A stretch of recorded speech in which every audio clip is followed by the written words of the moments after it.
YouTube channel commerce के गुरु में और मेरा नाम है लक्ष्मी शंकर गुप्ता। और आज के इस वीडियो में हम लोग बात करने वाले हैं BHU BCom एंट्रेंस एग्ज़ाम 2021 के बारे में। इस टॉपिक में हम क्या पढ़ने वाले हैं या इस वीडियो में कौन सा टॉपिक डिस्कस करने वाले हैं सर? हम लोग डिस्कस करने वाले हैं IFRS के बारे में, यानी कि international financial reporting standards and Indian accounting standards यानी कि इंड AS के बारे में। अब ये होता क्या है, इसकी क्या रिक्वायरमेंट है, क्या ज़रूरत है, इसके बारे में हम लोग डिस्कस करने वाले हैं। ठीक है, ये जो वीडियो है वो काफ़ी ज़्यादा हेल्पफुल रहेगा अगर आप क्लास 11 में हो, नेट JRF की प्रिपरेशन कर रहे हो, BHU BCom एंट्रेंस की या किसी भी यूनिवर्सिटी के लिए प्रिपरेशन कर रहे हो, या CUSET 2021 के लिए अगर आप पढ़ाई करना चाहते हो, या उसके बाद के किसी भी ईयर के लिए अगर आप पढ़ना चाहते हो, तो उन सब जगह पे ये आपका वीडियो जो है ये हेल्पफुल रहेगा। अब मैं अपने बारे में ज़रा बता देता हूँ। अगर आप CA फाउंडेशन के लिए भी जा रहे हो तो वहाँ पे भी आपको काफ़ी ज़्यादा हेल्प करेगा। ठीक है, आइए, मेरा नाम है लक्ष्मी शंकर गुप्ता और मैं CA फाइनल का स्टूडेंट हूँ और JRF फ्रॉम कॉमर्स मैंने क्रैक कर रखा हुआ है। मेरा MCom और BCom दोनों कम्प्लीटेड है। उसके बाद मैं आपको बता दूँ कि मैंने BHU MCom एंट्रेंस एग्ज़ाम में रैंक स्कोर किया था। मेरा 7th रैंक आया था जनरल में और 3rd रैंक मेरी OBC में आई थी। ठीक है, तो ये रहा मेरा प्रोफाइल। अब उसके बाद हम लोग बात करते हैं टॉपिक की। अब टॉपिक स्टार्ट करने से पहले मैं सबसे पहले आपको ये बताना चाहूँगा कि सर आखिर ज़रूरत क्या है IFRS की, आखिर IFRS की ज़रूरत क्या है और इंड AS क्या होता है, ये हम लोग समझने वाले हैं। ठीक है, चलिए आइए एक छोटा सा एग्जाम्पल हम लोग लेते हैं। एक कहानी सुनाते हैं मैं मिस्टर M की। अब मिस्टर M जो है वो एक आदमी है, बहुत सारा पैसा है इनके पास। अब इन्होंने क्या किया है, अलग अलग कंट्रीज़ में अपने अपने बिजनेस इस्टेब्लिश किए हुए हैं। ठीक है, सपोज़ कर लीजिए ये 4 कंट्री हो गई। ये हो गया आपका इंडिया, ठीक है, ये हो गया UK, ये हो गया US, और फिर उसके बाद सपोज़ कर लीजिए इन्होंने न्यूजीलैंड में भी अपना बिज़नेस स्टार्ट किया हुआ है, बिज़नेस अपना डाला हुआ है। ठीक है, अब इन्होंने हर जगह पे पैसे लगाए हुए हैं। अब बच्चों देखो, पैसा इन्होंने दिया हुआ है तो अब ये जानना चाहेंगे ना कि इनका जो बिज़नेस है अलग अलग कंट्री में वो कैसा परफॉर्म कर रहा है। अब कैसे जानेंगे सर? अलग अलग कंट्रीज़ में जितना भी इनका बिज़नेस है उस बिज़नेस का अगर फिनेंशियल स्टेटमेंट इनको मिल जाए तो सर बात बन जाएगी। ठीक है, आ जाइए। अब देखो होता क्या है, इनको फिनेंशियल स्टेटमेंट दिया जाता है। फिनेंशियल स्टेटमेंट दिया जाता है इंडिया का, इनको फिनेंशियल स्टेटमेंट दिया जाता है US का, इनको फिनेंशियल स्टेटमेंट दिया जाता है UK का, और इनको फिनेंशियल स्टेटमेंट दिया जाता है न्यूजीलैंड का।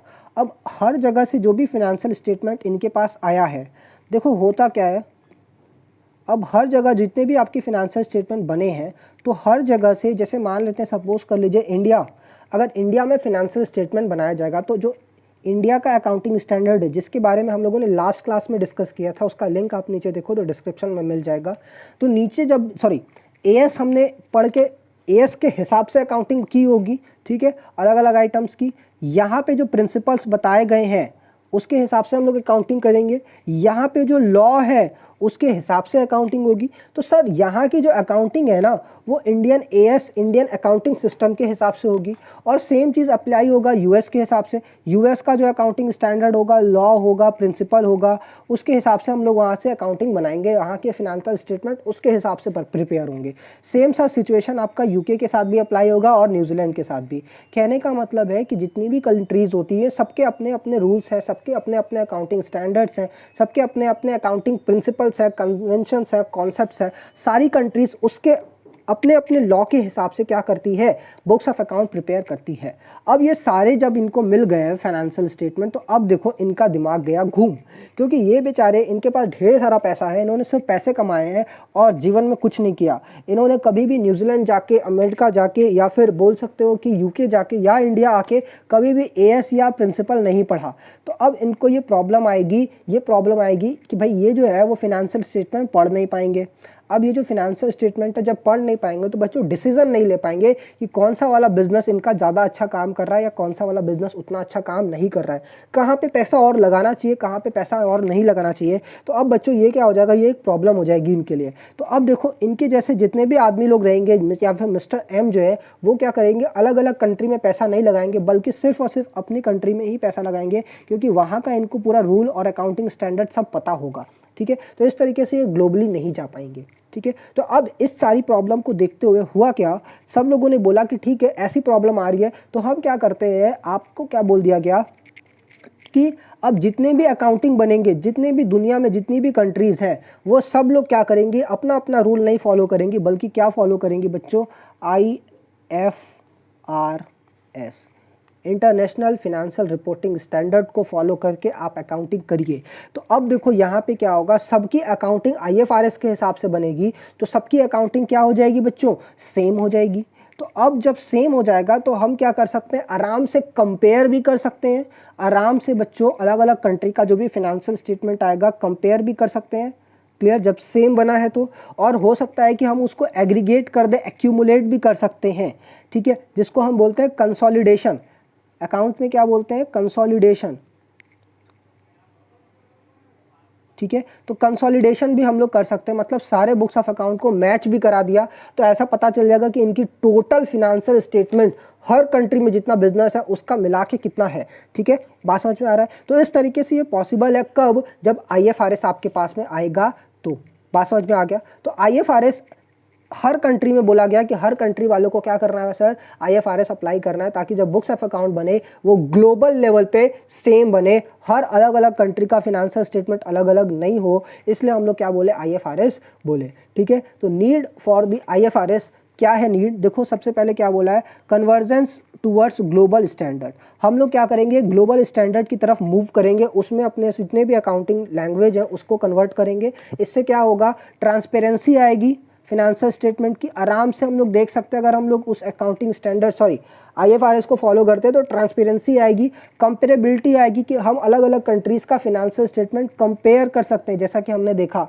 इनहेंस्ड डिस्क्लोजर रिक्वायरमेंट्स, यहाँ पे डिस्क्लोजर रिक्वायरमेंट भी और अच्छी हो जाएगी, ताकि हम लोग क्या कर सकते हैं, आराम से अपने जो डेटा है उसको रिलाई कर सकते हैं, आराम से आप जो पूरा डेटा है वो आप देख सकते हो, क्योंकि डिस्क्लोजर रिक्वायरमेंट भी यहाँ पे बढ़ जाएगा, ठीक है। तो ये फ़ायदे थे आपके अगर आप IFRS लेके आते हो तो, ठीक है। अब बच्चों IFRS का जन्म कहाँ से हुआ, जैसे हम लोगों ने पढ़ा था कि इन जो अकाउंटिंग स्टैंडर्ड होता है इंडिया में वो कौन बनाता है, क्या उसका पूरा प्रोसीजर था, वो सब हमने बढ़िया से डिटेल में पढ़ा था।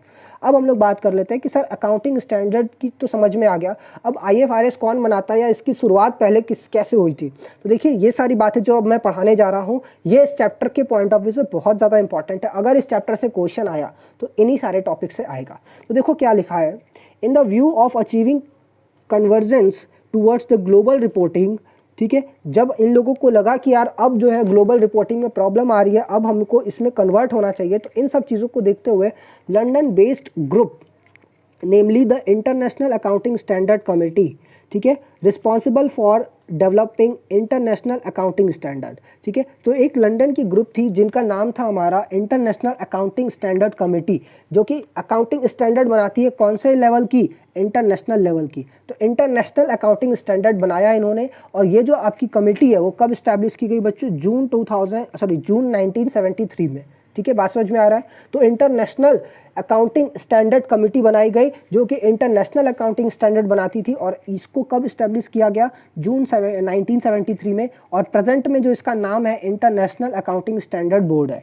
जैसे कि हम लोग बात कर सकते हैं कि जो इंडिया का है उसको बोलते हैं अकाउंटिंग स्टैंडर्ड बोर्ड, ठीक है। जो इंडिया का AS बनाता है उसको बोलते हैं अकाउंटिंग स्टैंडर्ड बोर्ड, और जो इंटरनेशनल अकाउंटिंग स्टैंडर्ड बनाता है तो हम उसमें एक्स्ट्रा वर्ड क्या यूज़ कर देंगे, इंटरनेशनल अकाउंटिंग स्टैंडर्ड बोर्ड, ठीक है। मैंने क्या बोला, जो इंडिया के लिए AS बनाता है, जो इंडिया के लिए AS बनाता है उसको बोलते हैं ASB, ठीक है। और जो इंटरनेशनल अकाउंटिंग स्टैंडर्ड बनाएगा उसको बोल देंगे international accounting standard board.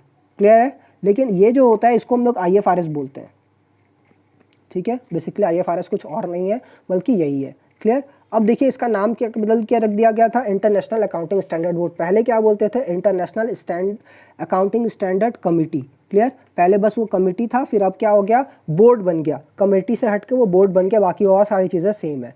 Clear. अब देखिए क्या बोलता है कि कब बनी थी ये, पहली बात तो जून 1973 में, जून 1973 में। क्लियर। अब जैसे कि हमने देखा ASB में ढेर सारी जितनी भी आपकी इंडस्ट्रीज़ हैं उनके रिप्रेजेंटेटिव आते हैं, फिर गवर्नमेंट के डिपार्टमेंट्स आते हैं, एकेडमियंस आते हैं, रेगुलेटर्स आते हैं, ये सब लोग मिल के आते हैं। अब यहाँ पे देखो कौन आता है, इंटरनेशनल अकाउंटिंग स्टैंडर्ड कमेटी में कौन आता है, professional accountancy bodies of 75 countries. जितने भी आपके 75 कंट्रीज़ हैं, ऑल्दो ढेर सारे कंट्रीज़ हैं, लेकिन जो बड़े बड़े 75 कंट्रीज़ हैं उनके अकाउंटेंसी बॉडीज़ आती है। जैसे इंडिया का ICI भी उसमें एक मेंबर है, ICAI भी उसमें मेंबर है। तो इंडिया का अकाउंटिंग, जैसे इंडिया का है chartered accountants of India ICAI, institute of chartered accountants of India, उसी तरीके से और अलग अलग कंट्रीज़ के जितने भी आपके प्रोफेशनल अकाउंटिंग बॉडीज़ है वो उसमें सब लोग मेंबर है, ठीक है, उनकी सबकी जो रिप्रेजेंटेटिव है उसमें मेंबर है, और वो सभी लोग मिल करके क्या बनाते हैं, अकाउंटिंग स्टैंडर्ड बोर्ड बनाते हैं, ठीक है। तो देखो क्या लिखता है, अब यहाँ पे बोलता है primary the accounting standard committee was established in the public interest to formulate and publish international accounting standard, ठीक है। तो ये जो है पहले जो आपका IASC था, यानी कि Indian international accounting standard committee, वो इस्टेब्लिश किया गया पब्लिक के इंटरेस्ट के लिए, ताकि वो क्या करे, बनाए और पब्लिश करे, फॉर्मुलेट करे और पब्लिश करे इंटरनेशनल अकाउंटिंग स्टैंडर्ड, ठीक है, to be followed in the representation of audited financial statement, ताकि जितने भी आपके फिनेंशियल स्टेटमेंट है ऑडिटेड वाले वो उसके हिसाब से बने, उसको फॉलो करते हुए बने। क्लियर। अब क्या लिखता है, बिटवीन 1973, यानी कि जब आपका कमेटी का गठन हुआ था, कमेटी जब आपकी बनाई गई थी, तो इस पीरियड में क्या हुआ, the international accounting standard committee यानी कि IASC released international accounting standards, यानी कि इस पीरियड में इन्होंने क्या किया, ढेर सारे इंटरनेशनल अकाउंटिंग स्टैंडर्ड्स रिलीज़ किए, मार्केट में निकाले, ठीक है। Between 1977 to 1999 the IASC restructured their organization which resulted in formulation of international accounting standard board। मतलब ये जो है इस पीरियड में, ऑल्दो आपका देखो यहाँ से मैं अगर इस तरीके से कुछ बनाना चाहूँ आपका, और ये यहाँ पे ऐसा लाइन नहीं लगेगा, जून 1973 में आपका बॉडी स्टैब्लिश होता है, कौन, IASC, ठीक है, और 2021 तक ये चलता है, 2001 तक चलता है। और इसमें जो है रिकंस्ट्रक्शन स्टार्ट हो गया था 1997 से 1999 तक इसमें रिकंस्ट्रक्शन हुआ, और इसका जो ऑर्गेनाइजेशन है वो चेंज हो गया, एक सेकेंड, 1999 तक है ना, 1999 तक ये रिकंस्ट्रक्शन होता है, और फिर 2001 से एक नया बोर्ड बन जाता है जिसको हम बोलते हैं IASB। यहाँ से ये एक नया बोर्ड बन गया, और अभी तक जो है इसी तरीके से काम कर रहा है। क्लियर, अभी तक जो है इसी तरीके से काम कर रहा है। यहाँ पे मैं लिख देता हूँ टिल नाउ, ठीक है, टिल नाउ। क्लियर है, बात समझ में आ रही है। जून में इसने एस्टेब्लिश किया IASC, ये कमेटी बनी। क्लियर। अब फिर उसके बाद ये 2001 तक थी, क्योंकि 2001 के बाद से इंटरनेशनल अकाउंटिंग स्टैंडर्ड बोर्ड आ गई। क्लियर। अब इसमें जो चेंजेस आए वो इस पीरियड में हुए, इस ऑर्गेनाइजेशन में इस 2 साल में बदलाव हुए, और बदलाव होने का नतीजा क्या है हमारे पास में ये निकल के आ गया। ठीक है, तो देखो क्या लिखता है, the change came into effect from 1 April 2021। IASB publish its standard in a series of pronouncement called IFRS, यानी कि इंटरनेशनल फिनेंशियल रिपोर्टिंग स्टैंडर्ड्स। ठीक है, तो देखो अब यहाँ पे हम कंक्लूजन निकाल सकते हैं कि सर जो IASC ने स्टैंडर्ड्स निकाले, हम उसको क्या बोल रहे हैं, international accounting standard, international accounting standard. और जो IASB ने आपके अकाउंटिंग स्टैंडर्ड्स निकाले, हम उसको क्या बोल रहे हैं बच्चों, IFRS। बात समझ में आ रहा है, दोनों में डिफरेंस समझ में आया। जो पहले वाली ऑर्गेनाइजेशन थी वो जितने भी स्टैंडर्ड्स निकाले हम उसको बोल रहे थे कि international accounting standard. Clear, IAS जिसको बोल सकते हो आप, IAS।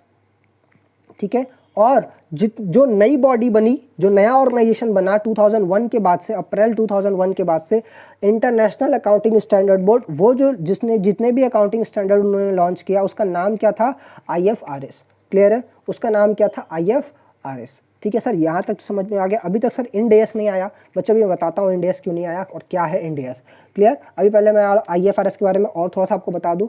However IASB has not rejected the standard issued by IASC। अब जब IASB आ गया तो उन्होंने पुराने वाले अकाउंटिंग स्टैंडर्ड्स को रिजेक्ट नहीं किया, वो बोला ठीक है, वो जो उन्होंने बनाया है वो चलता रहेगा। Those pronouncement continue to be designated and international accounting standards. और उसका नाम भी नहीं चेंज किया, जो पुराने वाले थे वो एज इट इज़ मार्केट में अभी तक चल रहा है, उसमें कोई भी और चेंजेस नहीं हुई है। ठीक है, एक सेकेंड,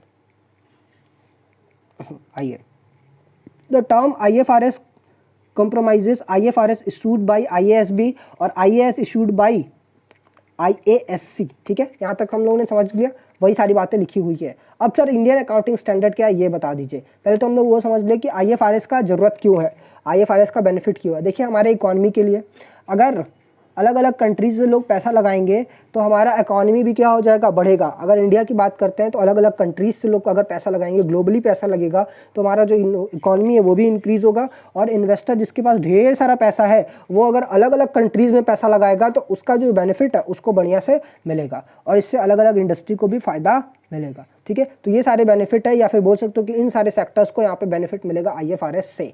ठीक है, अब बात कर लेते हैं इंडियन अकाउंटिंग स्टैंडर्ड की, इंड AS की, जो कि आपका इस टाइम में काफ़ी ज़्यादा पॉपुलर है। ठीक है, अब जो टाइम आने वाला है वो इंड AS का आने वाला है। सब बच्चों IFRS समझ में आ गया? कोई डाउट होगा तो आप बताएंगे। ठीक है, IFRS कैसे बन गया, कौन बनाता है, समझ में आ गया। IAS क्या है, कौन कब उसकी मतलब जो ऑर्गेनाइजेशन है, जो कमेटी है वो कब बनाई गई, फिर उसके बाद दूसरी वाली कौन सी कमेटी है, उसका डेट क्या है, वो सारी चीज़ें हम लोगों ने यहाँ पे डिस्कस कर लिया। अब बात करते हैं इंड AS की। तो देखो क्या लिखता है, अब सब कंट्री को क्या है बच्चों, IFRS ऑप्ट करना है। अब जब IFRS जो कमेटी ने बनाई है, हर कंट्री को बोला गया कि अब आपको क्या करना है बच्चों, IFRS को ऑप्ट करना है, जितनी भी कंट्रीज़ हैं सबको। ठीक है, अब हर कंट्री ने क्या किया, उसको ऑप्ट किया, और कई कंट्रीज़ ने क्या किया, उसको एज इट इज़ भी ऑप्ट कर लिया है, और कुछ ने उसमें थोड़ा सा मॉडिफिकेशन कर लिया। बोला 80% हम IFRS को मानेंगे और 20% मेरा लॉ चलेगा। ठीक है, तो ऐसा ऐसा अलग अलग IFRS के साथ में हुआ, अलग अलग अकाउंटिंग स्टैंडर्ड्स के साथ में ऐसा ऐसा हुआ है। ठीक है, तो इंडिया ने भी बोला ठीक है हम IFRS को ऑप्ट करेंगे, इंडिया में हम इंडिया में IFRS को लगाएंगे, क्योंकि जब अब फ्यूचर की रिक्वायरमेंट वही है तो हम IFRS को लगाएंगे इंडिया में, लेकिन हम एज इट इज़ नहीं लगाएंगे, हम उसको अपने लॉ के हिसाब से, अपने जो कस्टम है, अपनी जो पूरी ट्रेडिशन है उसके हिसाब से चेंज करके लगाएंगे। और जो हमने इंडिया में जब अप्लाई किया IFRS को, तो IFRS जब अगर इंडिया में आ रहा है तो उसका नाम बच्चों क्या हो गया चेंज, उसका नाम हो गया Ind AS, Indian accounting standard. बात समझ में आया? बेसिकली यही है आपका इंडियन अकाउंटिंग स्टैंडर्ड। अब सर इसका नाम चेंज जो हो रहा है वो कैसे हो रहा है, क्या प्रोसीजर है, देखिए हम लोग यहाँ पे अब देखने वाले हैं, वो सारी बातें डिटेल में देखेंगे। The institute of chartered accountant of India यानी कि ICI being the accounting standard setting board in India. ठीक है, यही जो है पूरा का पूरा आपका अकाउंटिंग स्टैंडर्ड इंडिया में सेट करती है, जो पुराने वाले थे जो हम लोगों ने कल पढ़े थे लास्ट क्लास में। Way back in 2006 initiated the process of moving towards the IFRS। अब ये जो ICI है ये फ्यूचर देख ली थी, अब इन्होंने फ्यूचर देख लिया और 2006 में ही अपना काम शुरू कर दिया कि अब जो है हमें IFRS की तरफ मूव करना है, अब जो है हमें IFRS की तरफ मूव करना है। बच्चों IFRS बनाने वाली जो बोर्ड थी IASB, वो जो है 2001 में आ चुकी थी, अब उन्होंने IFRS बनाना शुरू कर दिया। हर कंट्री को बोला गया कि आप लोग ऑप्ट करिए, क्योंकि फ्यूचर में अब ग्लोबलाइजेशन आने वाला है, बल्कि आ चुका है इंडिया में तो 1991 से ही है, उसके 10 साल पहले से ही है। ठीक है, तो अब लोगों को IFRS की रिक्वायरमेंट समझ में आने लगी। इंडिया ने भी 2006 में इस पर इनिशिएटिव लिया। उन्होंने क्या किया, देखिए क्या किया उन्होंने, जितने भी IFRS इशू किए गए थे इंटरनेशनल अकाउंटिंग बोर्ड के द्वारा यानी कि IASB के द्वारा, तो गवर्नमेंट ऑफ इंडिया ने क्या किया, the government of India consultation with the ICI decided to converge and not to adopt IFRS issued by IASB।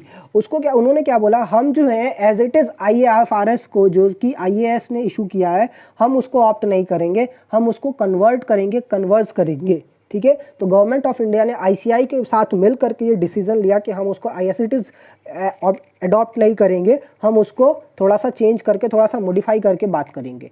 ठीक है, अब यहाँ से बात आती है इंड AS की।